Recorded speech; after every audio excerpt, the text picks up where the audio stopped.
Voilà, je vous présente un instrument, une de mes dernières créations que j'aime assez. C'est un hybride entre le oud et l'ancienne Quitra d'Afrique du Nord. J'ai souhaité retrouver la puissance et la brillance de cet ancien instrument qui est dû essentiellement au fait qu'il soit fretté, à la différence du oud. Mais je souhaiterais par contre garder les 11 cordes du oud, donc à 6 cœurs plutôt qu'à 4, pour toute la variété d'une part des accordatures qu'on peut lui donner, et puis l'amplitude de la tessiture du plus grave au plus aigu.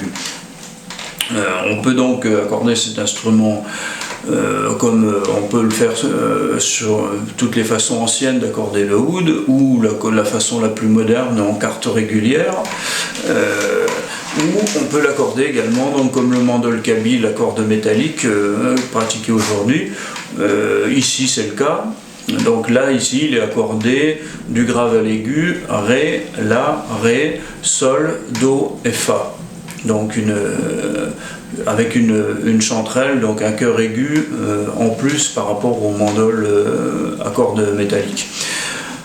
Cet instrument, donc à cordes nylon, les cordes nylon permettent de jouer avec une longueur de corde vibrante plus courte que pour le mandol kabyle, dont les cordes métalliques obligent à un manche plus long, qui est quand même plus difficile à jouer que ça. Ça permet une bonne virtuosité, c'est plus facile à jouer. Et puis, les cordes de nylon, à mon avis, offrent un timbre intéressant et surtout une technique de plectre plus proche de celle du oud, qui est assez fine et que j'aime assez, quoi. Voilà. Quoi dire, donc vous avez remarqué que le fretage est à quart de ton, comme pour le mandol kabyle.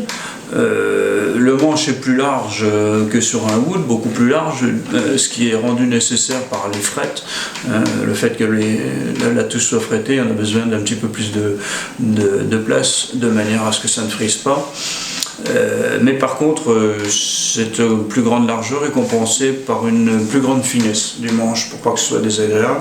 Donc le manche est renforcé à l'intérieur pour résister à l'attraction des 11 cordes. J'ai choisi de monter des mécaniques qu'on voit ici modernes, pour que ce soit plus facile à accorder, mais ce sont des mécaniques, ce sont les plus légères qui existent à l'heure actuelle pour des mécaniques de précision, et donc ça ne pèse pas sur la tête, on le voit, ça ne pèse pas, c'est très facile à tenir. Autrement, les particularités moins visibles et qui ne sont pas seulement propres à cet instrument, qu'on retrouve sur tous les instruments de haut de gamme que je fabrique, des techniques donc de lutherie un peu particulières. J'évite de fabriquer à la façon moderne, ce qui est très rare, et je ne connais pas beaucoup de confrères qui utilisent ça, mais ces techniques-là, mais qui me permettent donc de démonter facilement la table ou le fond comme sur un violon. Y a pas, le système de filetage et de collage et de barrage intérieur me permet de démonter facilement ma table ou mon fond si un jour des réparations sont nécessaires. Parce que voilà, je pense important à souligner quand même, car c'est assez rare, difficile à trouver, il y a peu de gens qui le font. Voilà.